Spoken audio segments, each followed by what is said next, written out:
मनोज जरांगे पाटील यांचं उपोषण सुटलेलं आहे, मात्र राज्यातील मराठा आरक्षणाचा प्रश्न अजूनही तसाच आहे। आपल्यासोबत मराठा क्रांती ठोक मोर्चाचे प्रमुख आबासाहेब पाटील आहेत। आबा, आपण जर बघितलं असेल तर मनोज जरांगे पाटील उपोषणाला बसले होते, आता त्यांनी उपोषण मागे घेतलं, मात्र आरक्षणाचा मुद्दा तसाच आहे।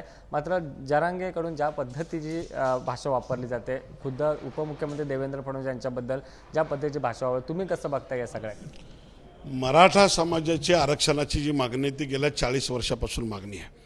अनेक सरकार आले, अनेक लोक मुख्यमंत्री झाले, मराठा समाजाचे 10-15 मुख्यमंत्री झाले, त्याच्यामध्ये कुणी आम्हाला न्याय दिला नाही।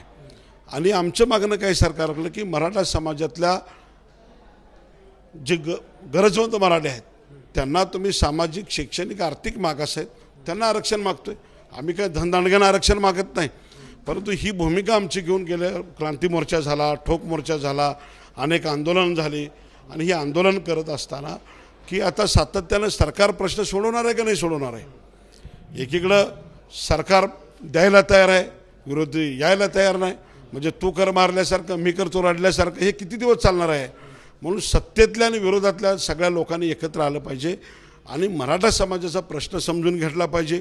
एकीकडं आमचं आंदोलन सुरू झालं की दुसरीकडे लगेच ते ओबीसीचे 2-4 नेते बाहेर पडतात, ते मराठ्यांना विरोध करा। कशाबद्दल?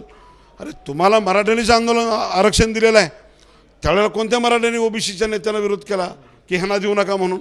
मग तुम्ही आज आमचं जे भांडण आहे ते सरकार आणि शासनाच्या विरोधातलं भांडण आहे, आमच्या कुठल्या जाती धर्माच्या विरोधातलं भांडण नाही। पण हे असं असताना काही लोक मुद्दाम विरोध करायचा आणि सरकारनं मग त्यांची बाजू धरायची, आम्हाला बाजूला करायचं, हे चालणार नाही। आमचा मराठा समाजाचा एकच विषय की आम्हाला आरक्षण पाहिजे आणि ते सरकारला द्यावं लागेल। तुम्ही सरकारने आरक्षण द्यावं लागेल अशी मागणी करता। आपण जर बघितलं असेल तर देवेंद्र फडणवीस मुख्यमंत्री असताना खऱ्या अर्थाने आरक्षण मिळालं होतं, मग नंतर ते कोर्टात टिकलं नाही, मात्र जरांगे पाटील थेट देवेंद्र फडणवीसांवर टीका करतात।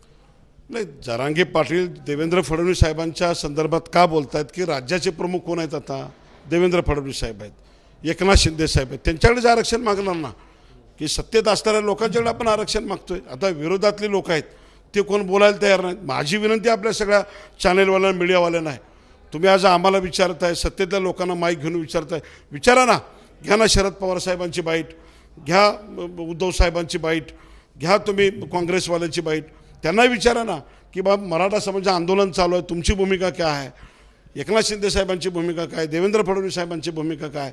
हे सगळ्या लोकांनी एकत्र आलं पाहिजे।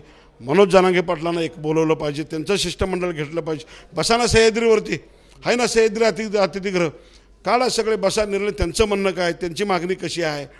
मराठा कुणबी मराठा एकच आहे ही मागणी आहे। त्याच्यानंतर सगळे सोयरीची मागणी आहे तर कशी द्यायची, त्याच्यावर डिस्कस करा ना। तुम्ही मीडियाच्या ह्याच्यावरती फक्त बसणार आहेत का? चर्चा कधी करणार आहात तुम्ही? आमचं मराठा समाज, मराठा म्हणून मला असं वाटतं, समाज म्हणून आम्हाला सगळ्याला असं वाटतं की जोपर्यंत शिष्टमंडळ आणि सरकार आणि विरोधी हे एकत्र बसून ह्यातनं मार्ग काढला तर निघेल, नाही काढला तर निघणार नाही।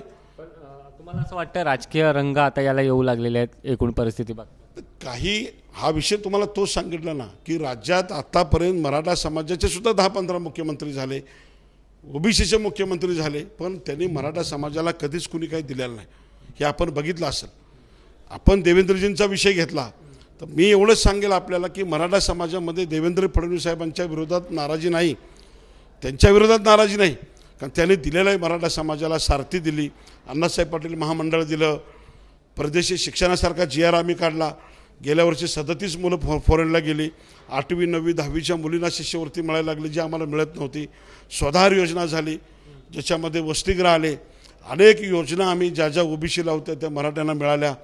त्याच्यासाठी आम्ही स्वतः पाठपुरावा, मी स्वतः 89 GR शासन निर्णय आपण काढलेले आहेत आणि ते समाजासमोर आणलेले आहेत। आणि त्याच्यामुळे मराठा समाजाचा नक्कीच एका बाजूनं ज्या सवलतीनं त्याच्यातून फायदा झालेला आहे आणि सरकारनं मनाला लावून घ्यायचं कारण नाही, शेवटी सत्तेत तुम्ही, तुमच्यासोबतच आम्ही भांडणार आहे आणि तुम्हाला ते द्यावं लागेल। आज आमचा हक्क अधिकार तुमच्यावर तेवढाच आहे की तुम्ही दिलं म्हणून आम्ही तुमच्या संग भांडतोय आणि तुमच्याकडनं मोठी अपेक्षा काय आहे की तुम्ही आम्हाला आरक्षणाचा प्रश्न सोडवाल आणि हेच सरकार, मुख्यमंत्री एकनाथ शिंदे असतील, देवेंद्र फडणवीस असतील, हेच मराठा समाजाला आरक्षण देणार आणि मनोज जरांगे पाटील सुद्धा हेच म्हणतात, हेच आम्हाला देऊ शकतात आणि म्हणून त्या उपोषण आंदोलन बसलेले आहेत। हे सरकारनं समजून घ्या। पण ह्याच्यात काय झालं, सरकार मिटिंग लावतं, विरोधी येत नाही, ते आले की हे जात नाही, म्हणजे नेमकं चाललंय काय? मग ही सगळी प्रक्रिया पूर्ण झाली पाहिजे की आम्हाला तुमच्याकडनं मोठ्या अपेक्षा आहेत. ABP माझा असेल, सगळे चॅनेल्स असतील की तुमच्याकडनं मोठ्या अपेक्षा आहेत. तुम्ही ह्या सगळ्या लोकांना एकत्र आणा आणि ह्यांच्यासमोर दूध का दूध पाणी का पाणी करा.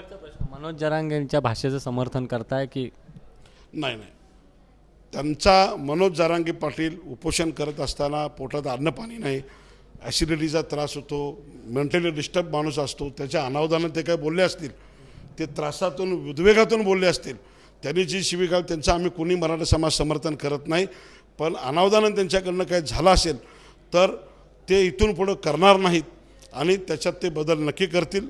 समाजासाठी ते तळमळीनं काम करतायत आणि सरकारला सुद्धा वाईट वाटून घ्यायचं कारण नाही, कारण आम्ही सरकारसोबतच आहे ना. सरकारनं आम्हाला ज्यांनी आम्हाला दिलेलं आहे आजपर्यंत त्यांच्यासोबत आम्ही आहोत आणि भविष्यात सुद्धा जर तुम्ही हे दिलं, जरांगे पाटील सुद्धा ते सांगितलं, तुम्ही आज हे दिलं, तुम्ही 105 मागच्या वेळेला परळीचं आंदोलन झालं त्यावेळेला 105 निवडून दिले, 2018ला आरक्षण दिल्यावर दिले का नाही दिले, ह्या वेळेला तुम्ही निर्णय घ्या, तुमचे 200 पार करून टाकतो आम्ही. नक्कीच आपल्यासोबत आबासाहेब होते, ते म्हणाले आमचा निर्णय घ्या, मग आम्ही तुमचे 200 पार करून दाखवतो, असं त्यांनी विश्वास दाखवला. कॅमेरा पर्सन मनोज जयस्वालसह सुशांत सावंत, ABP माझा, मुंबई. ABP माझा, उघडा डोळे बघा नीट.